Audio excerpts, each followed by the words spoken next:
Hello friends, welcome back to my channel study guide by Shweta. ఈరోజు CDP క్లాస్లో next topic వచ్చేసి assessment and it's types. ఓకేనా? Assessment గురించి మనం డిస్కస్ చేద్దాం. ఓకే, ఇది చాలా సింపుల్ టాపిక్ అండ్ చిన్న టాపిక్, త్వరగానే అయిపోతుంది. బట్ మీకు క్లియర్ ఎగ్జాంపుల్స్ అండ్ మంచి ఎక్స్ప్లెనేషన్ ఉంటుంది. నోట్స్ కూడా ఈజీగా మీరు ప్రిపేర్ అవ్వడానికి చాలా ఈజీగా మంచి ఇన్ఫర్మేషన్ తోటి ఉంటుంది. ఓకే, సో అసెస్మెంట్ అంటే ఏంటి?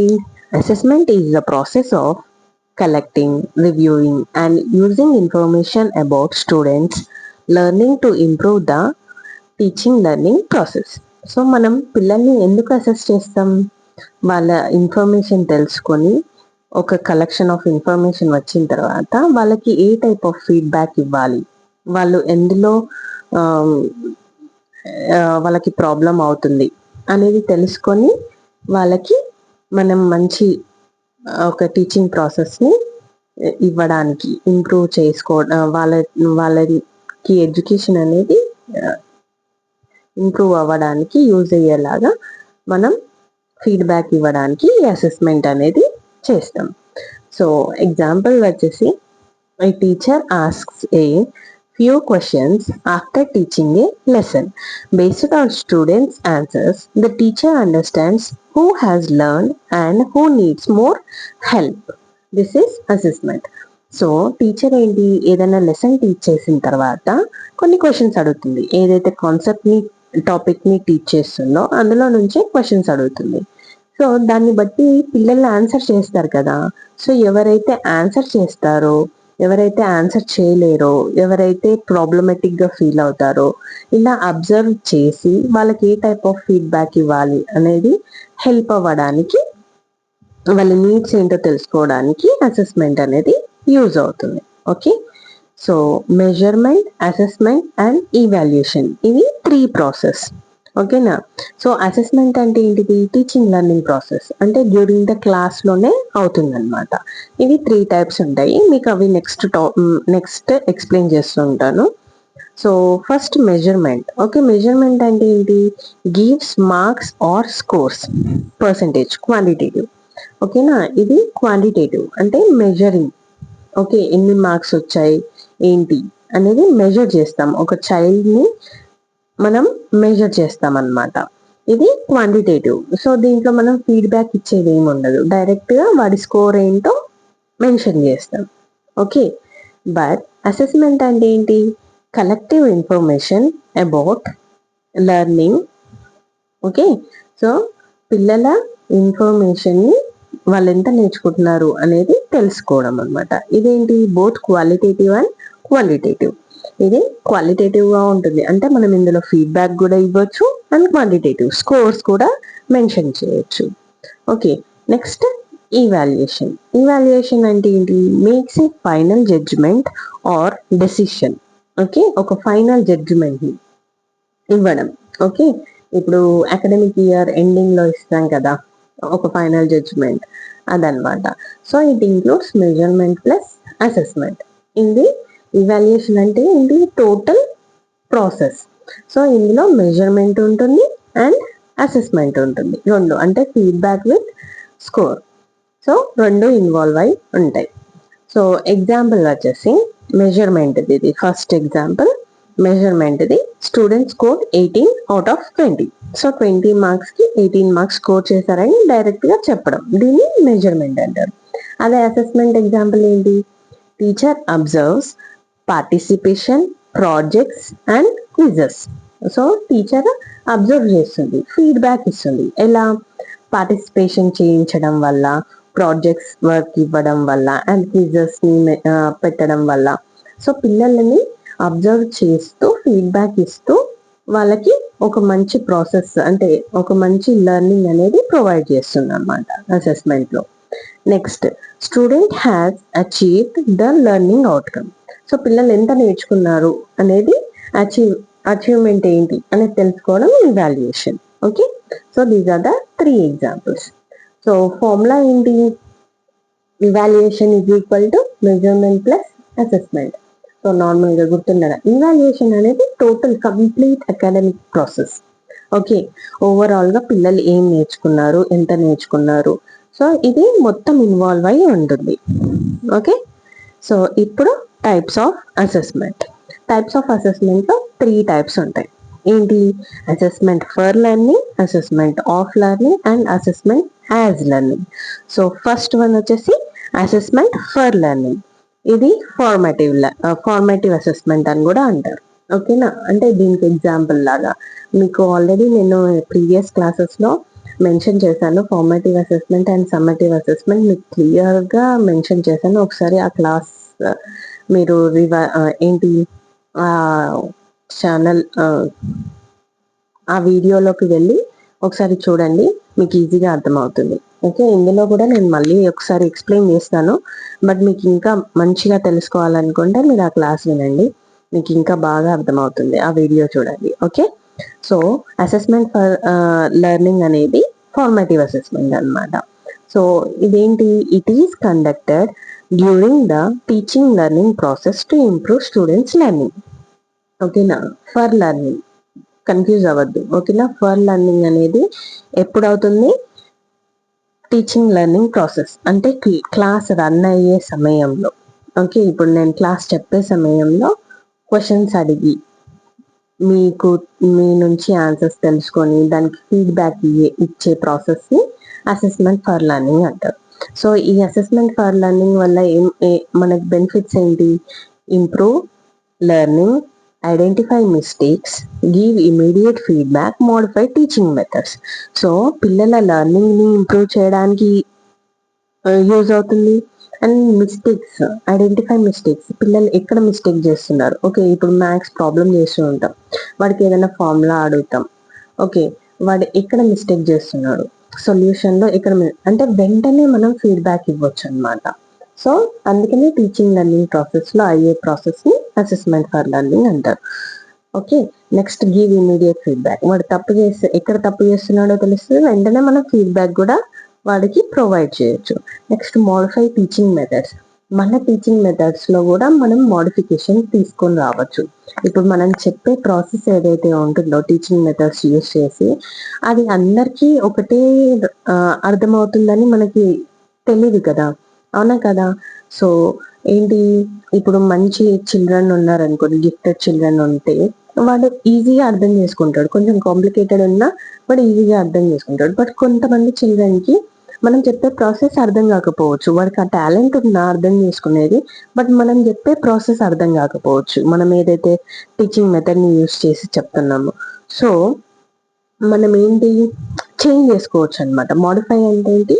చేంజ్ చేసుకోవచ్చు. సో మనం ఎప్పుడైనా పిల్లల నీడ్ని బట్టి మన టీచింగ్ మెథడ్ని మోడిఫై చేసుకొని వాళ్ళకి మనం ఎడ్యుకేషన్ని ప్రొవైడ్ చేయాలి. సో మోడిఫై టీచింగ్ మెథడ్స్ అనేది ఈ అసెస్మెంట్ ద్వారా మనం ఈజీగా చేసుకోవచ్చు అనమాట. మనకు తెలుస్తుంది, ఓకే వీడికి నేను చెప్పిన మెథడ్ అర్థం కాలేదు, సో ఇంకో మెథడ్ యూస్ చేయాలి అనేది ఈ ప్రాసెస్లో తెలుస్తుంది. సో ఎగ్జాంపుల్ ఎలా అంటే ఈ అసెస్మెంట్ ఫర్ లెర్నింగ్ అనేది ఎలా మనం ఇంప్లిమెంట్ చేయొచ్చు అంటే క్లాస్ క్వశ్చనింగ్. ఓకే, క్లాస్ అయ్యేటప్పుడు క్వశ్చన్స్ చేయడం, క్విజ్ పెట్టడం ఏదైనా టాపిక్ మీద, next work sheet, field trip observations, class room activities, oral tests, homework, exit slip, ఇలా. ఓకే, సో పిల్లల్ని ఎప్పుడు ఇన్వాల్వ్ చేస్తూ వాళ్ళకి ఫీడ్బ్యాక్స్ ఇస్తూ అబ్జర్వ్ చేస్తూ మనం వాళ్ళకి లెర్నింగ్ని ప్రొవైడ్ చేయొచ్చు. నెక్స్ట్ మెయిన్గా ఇందులో టీచర్ రోల్ వచ్చేసి అబ్జర్వ్ స్టూడెంట్స్. ఓకేనా, స్టూడెంట్స్ని మనం అబ్జర్వ్ చేస్తాం అండ్ గివ్ ఫీడ్బ్యాక్. వాళ్ళు ఎక్కడ మిస్టేక్ చేస్తున్నారు, ఎందుకు మిస్టేక్ చేస్తున్నారో తెలుసుకొని వాళ్ళకి ఫీడ్బ్యాక్ ఇవ్వడానికి.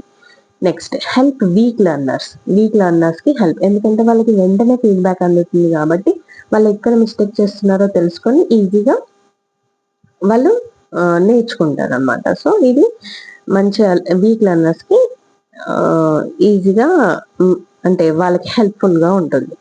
Next change teaching strategies if needed. So మనం టీచింగ్ మెథడ్స్ కానీ టీచింగ్ స్ట్రాటజీస్ కానీ చేంజ్ చేసుకోవచ్చు. So this is about teacher role. Next classroom example, మీకు ఇంకా క్లియర్గా ఎగ్జాంపుల్ చెప్తాను వినండి. While teaching fractions, the teacher gives 5 questions. Okay, teacher 5 questions ఇస్తుంది ఫ్రాక్షన్స్ టాపిక్ మీద. Many students answer incorrectly. అయితే చాలా మంది స్టూడెంట్స్ ఏంటి ఇన్కరెక్ట్ గా ఆన్సర్ చేస్తారు. So the teacher reteaches the topic using pizza pieces. So ఇప్పుడు ఏంటి, నార్మల్ గా టీచర్ ఫ్రాక్షన్స్ ని బోర్డ్ పైన రాసి ఏదో ఎక్స్ప్లెయిన్ చేసేసి, ఆమె ఏదో ఒక స్ట్రాటజీలో ఎక్స్ప్లెయిన్ చేసి వాళ్ళకి క్వశ్చన్స్ ఇచ్చింది. బట్ అందరూ ఆన్సర్ నార్మల్గా most of the students answer తప్పు చేశారు. సో టీచర్కి ఏమర్థం అవుతుంది అప్పుడు, ఓకే నేను చెప్పిన మెథడ్ పిల్లలకి ఎక్కువగా అర్థం కాలేదు, సో నేను ఇంకొక స్ట్రాటజీని కానీ మెథడ్ని కానీ యూజ్ చేసి వీళ్ళకి ఎక్స్ప్లెయిన్ చేయాలి అని చెప్పి పిజ్జా అంటే డైలీ లైఫ్ ఎగ్జాంపుల్స్ని మెయిన్గా తీసుకుంటే పిల్లలకి వాళ్ళు ఈజీగా అర్థమవుతుంది అనమాట. వాళ్ళు ఎక్కువగా ఏదైతే ఇష్టపడతారో ఏదైతే చూస్తారో వాటిని ఎగ్జాంపుల్స్గా, వాటిని టీచింగ్ మెథడ్స్ లాగా మనం తీసుకొని పిల్లల్ని ఎగ్జాంపుల్స్గా యూస్ చేసి వాళ్ళకి ఎక్స్ప్లెయిన్ చేస్తే వాళ్ళు ఈజీగా నేర్చుకోగలుగుతారు. సో టీచర్ టీచింగ్ స్ట్రాటజీని చేంజ్ చేసుకుంటుంది. So this is assessment for learning. Okay, I hope మీకు బాగా అర్థమైంది అనుకుంటున్నాను. Next assessment of learning. Okay, assessment of learning అంటే ఏంటి, summative assessment. Okay, this is the example of summative assessment. It is conducted after completing a lesson, unit or term to measure students achievement. So ఇదేంటి, quantitative అంటే పిల్లల అంటే మనకి feedback ఇచ్చే chance తక్కువ ఉంటుంది అన్నమాట. అంటే వాళ్ళకి ఒక స్కోర్ని ప్రొవైడ్ చేస్తాం. అసెస్మెంట్ ఆఫ్ లెర్నింగ్ అనేది ఒక స్కోర్ని ప్రొవైడ్ చేయడానికి, అంటే ఒక యూనిట్ టెస్ట్ లేదంటే ఒక లెసన్ కంప్లీట్ అయిపోయిన తర్వాత ఇప్పుడు స్లిప్ టెస్ట్ మార్క్స్ ఇవ్వడానికి చేస్తాం చూడండి, దాన్ని అసెస్మెంట్ ఆఫ్ లెర్నింగ్ అంటారు. మెయిన్గా ఫీడ్బ్యాక్ ఇచ్చేది ఫర్ లెర్నింగ్, ఓకే, స్కోర్ ఇచ్చేది ఆఫ్ లెర్నింగ్. సో ఇదేంటి, award, grades, marks, check, achievement, promotion to the next class. Okay, so ఇది మొత్తం స్కోర్ని డిపెండ్ అయి ఉంటుంది. ఇందులో ఫీడ్బ్యాక్ కంటే ఎక్కువ నెక్స్ట్ క్లాస్కి పంపించడమో లేదంటే నెక్స్ట్ స్టార్ట్ చేయడానికి, వేరే టాపిక్స్ స్టార్ట్ చేయడానికి అలా యూజ్ అవుతుంది అనమాట. సో దాన్ని సమ్మేటివ్ అసెస్మెంట్ అని కానీ లేదంటే అసెస్మెంట్ ఆఫ్ లెర్నింగ్ అని అంటారు. సో దీని ఎగ్జాంపుల్స్ వచ్చేసి హాఫ్ ఇయర్లీ ఎగ్జామ్స్ స్కోర్ ఇస్తాం కదా, annual exams, unit test, board exams, pen and paper test అలా. ఓకే, మనం ఇలా ఫీడ్బ్యాక్ ప్రొవైడ్ చేయలేము. ఓకే, వాళ్ళకి స్కోర్ ఇవ్వగలుగుతాం. సో టీచర్స్ రోల్ వచ్చేసి, ఓకే ఇది కింద ఉండాలి, నెక్స్ట్ మీరు కొంచెం అడ్జస్ట్ అవ్వండి. ఓకే, టీచర్స్ రోల్ వచ్చేసి ఈవాల్యుయేట్ స్టూడెంట్స్ పర్ఫార్మెన్స్. సో పిల్లల పర్ఫార్మెన్స్ ని ఈవాల్యుయేట్ చేయడానికి, ఓకే, మెజర్ చేయడానికి. And compare achievement with learning outcomes. వాళ్ళ లెర్నింగ్ అవుట్కమ్స్ ద్వారా వాళ్ళ ఎంత వరకు అచీవ్ అయ్యారు అనేది మనం కంపారిజన్ చేయడానికి, అంటే ముందు పర్ఫార్మెన్స్ ని నెక్స్ట్ తర్వాత పర్ఫార్మెన్స్ ని లేదంటే ఇప్పటి పర్ఫార్మెన్స్ ని ప్రజెంట్ ని పాస్ట్ ని అట్లా కంపారిజన్ చేసుకోవడానికి యూజ్ అవుతుంది అనమాట. ఓకే, సో ఎగ్జాంపుల్ వచ్చి after finishing the plants chapter the teacher conducts A unit test for 25 marks. So 25 మార్క్స్కి పిల్లలకి ఈ చాప్టర్ మీద ఏంటి టెస్ట్ పెడుతుంది. టెస్ట్ పెట్టిన తర్వాత వాళ్ళ స్కోర్ని చూసి ఈవాల్యుయేట్ చేసుకుంటుంది, అంటే కంపేర్ చేసుకుంటుంది అనమాట. వీళ్ళకి ఎంత అర్థమైంది ఏంటి అనేది, అది స్కోర్ మీద డిపెండ్ అయి ఉంటుంది. Okay, so next assessment as learning. Okay, as learning అంటే ఏంటి, పిల్లలు వాళ్ళంతటా వాళ్ళు నేర్చుకునే ప్రాసెస్ని యాజ్ లెర్నింగ్ అంటారు. ఓకే, ఫ్రెండ్స్ ద్వారా అయినా లేదంటే సెల్ఫ్గా. So students assess and monitor their own learning. Okay, వాళ్ళను వాళ్ళు అసెస్ చేసుకొని మానిటరైజ్ చేసుకోవడాన్ని ఏమంటారు, అసెస్మెంట్ యాజ్ లెర్నింగ్ అంటారు. ఓకే, ఈ డిఫరెన్స్ గుర్తుపెట్టుకోండి, for, of, as. Okay, as అంటే వాళ్ళంతటా వాళ్ళు ఓన్గా నేర్చుకునే ప్రాసెస్ని యాజ్ లెర్నింగ్ అంటారు. Okay, so develop self learning, improve critical thinking, encourage reflection. So దీని ద్వారా ఏమవుతుంది, సెల్ఫ్ లెర్నింగ్ అనేది ఇంప్రూవ్ అవుతుంది. సో సెల్ఫ్ లెర్నింగ్ ద్వారా ఏంటి, వాళ్ళకి కాన్ఫిడెన్స్ కూడా పెరుగుతుంది అనమాట, క్రిటికల్ థింకింగ్ కూడా పెరుగుతుంది. ఎందుకంటే వాళ్ళంతటా వాళ్ళు నేర్చుకుంటారు కదా. సో దానివల్ల ఏంటి, ఓన్లీ సింగిల్ టాపికే కాదు, దానికి రిలేటెడ్ టాపిక్స్ కూడా వాళ్ళు తెలుసుకోగలుగుతారు. ఇప్పుడు డౌట్ అడిగామనుకోండి, డైరెక్ట్ ఆన్సర్ తెలుస్తుంది. ఓకే, వేరే వాళ్ళ ద్వారా ఏమవుతుంది, డైరెక్ట్ ఆన్సర్ చెప్తాం, మనం లింక్ ఉన్నవి చెప్పలేం. కానీ ఒకవేళ వాళ్ళంతటా వాళ్ళు నేర్చుకుంటే ఏమవుతుంది, దానికి లింక్ ఉన్నవి కూడా అప్పుడప్పుడు అబ్జర్వ్ చేయగలుగుతారు. సో క్రిటికల్ థింకింగ్ అనేది ఇంప్రూవ్ అవుతుంది. Next, encourage reflection. Okay, so examples వచ్చేసి self assessment check list, peer assessment, okay, friends ద్వారా కూడా అసెస్ చేసుకోగలుగుతారు. గ్రూప్ డిస్కషన్, ఓకే, వాళ్ళంతటా వాళ్ళు నేర్చుకుంటారు కదా, సో గ్రూప్ డిస్కషన్ అనేది కూడా ఇంప్రూవ్ అవుతుంది అండ్ దీనికి ఎగ్జాంపుల్గా వర్క్ అవుతుంది. Learning diary, reflection journal, okay, ఇవన్నీ ఎగ్జాంపుల్స్. నెక్స్ట్ ఇందులో టీచర్ రోల్ వచ్చేసి, ఓకే, ఇది teacher role.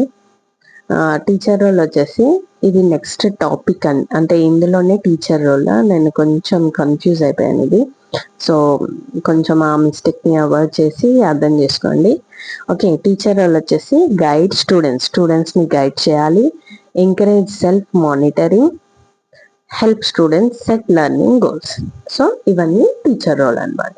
Okay, next example, after writing an essay students use a checklist to find and correct their own mistakes before submitting it. So టీచర్కి submit చేసే ముందు పిల్లలు ఏం చేస్తారు, వాళ్ళని వాళ్ళు అబ్జర్వ్ అంటే కరెక్ట్ చేసుకుంటారు అనమాట. నేను ఎక్కడైనా మిస్టేక్ చేశానా ఏంటి అని చెప్పేసి వాళ్ళని వాళ్ళు కరెక్ట్ చేసుకోవడం.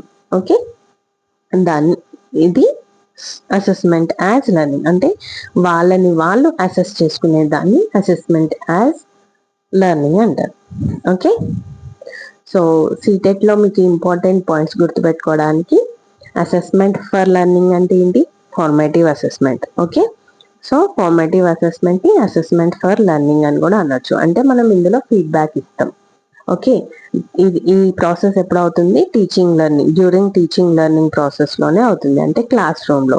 ఓకే, ఎప్పుడైతే మనం టీచ్ చేస్తామో, కాన్సెప్ట్ని టీచ్ చేస్తూ ఉంటామో ఆ టైం ప్రాసెస్లోనే ఈ అసెస్మెంట్ అనేది జరుగుతుంది, ఫీడ్బ్యాక్ ఇచ్చేలాగా ఉంటుంది. Okay, this is called formative assessment. Next, assessment of learning అంటే ఏంటి, సమ్మేటివ్ అసెస్మెంట్. ఎగ్జాంపుల్, ఓకే, అంటే స్కోర్ని ప్రొవైడ్ చేసేదాన్ని, అంటే after the mid term, after the unit test ఒక స్కోర్ని ప్రొవైడ్ చేసి పిల్లల్ని మెజర్ చేసి కంపారిజన్ చేసేదాన్ని ఏమంటారు, assessment of learning. Next, assessment as learning. 1 minute. Assessment as learning అంటే ఏంటి, self and peer assessment. Okay, సెల్ఫ్గా ఆర్ ఫ్రెండ్స్ ద్వారా, వాళ్ళ ఫ్రెండ్స్ ద్వారా, చిల్డ్రన్ వాళ్ళంతటా వాళ్ళు నేర్చుకొని అసెస్ చేసుకోవడాన్ని అసెస్మెంట్ యాజ్ లెర్నింగ్ అంటారు. Okay, so assessment is continuous and comprehensive. So assessment అనేది నిరంతరం జరిగే process. Okay, it is an understandable and continuous process. The main aim of assessment is improving learning, not just giving marks. So ఈ assessment అనేది మనం ఎందుకోసం చేస్తాం, పిల్లల్లో వాళ్ళ లెర్నింగ్ ప్రాసెస్ అనేది ఇంప్రూవ్ అవ్వడానికి, ఓన్లీ మార్క్స్ కోసమే కాదు, వాళ్ళ లెర్నింగ్ ప్రాసెస్ అనేది ఇంప్రూవ్ అవ్వడానికి. ఇందులో ఏది బెస్ట్ అంటే formative assessment. Okay, assessment for learning అనేది చాలా ఇంపార్టెంట్. ఓకేనా, ఐ హోప్ మీకు ఈ టాపిక్ బాగా అర్థమైంది అనుకుంటున్నాను, క్లియర్గా. చాలా థ్యాంక్స్ అండి. సో మీకు ఇంకేమైనా డౌట్స్ ఉంటే formative assessment and summative assessment గురించి ఇంకా తెలుసుకోవాలనుకుంటే ప్రీవియస్ వీడియోస్ చూడండి, మీకు ఈజీగా అర్థమవుతుంది. Thank you for watching my video. Please like, share and subscribe to my channel. Thank you. Bye.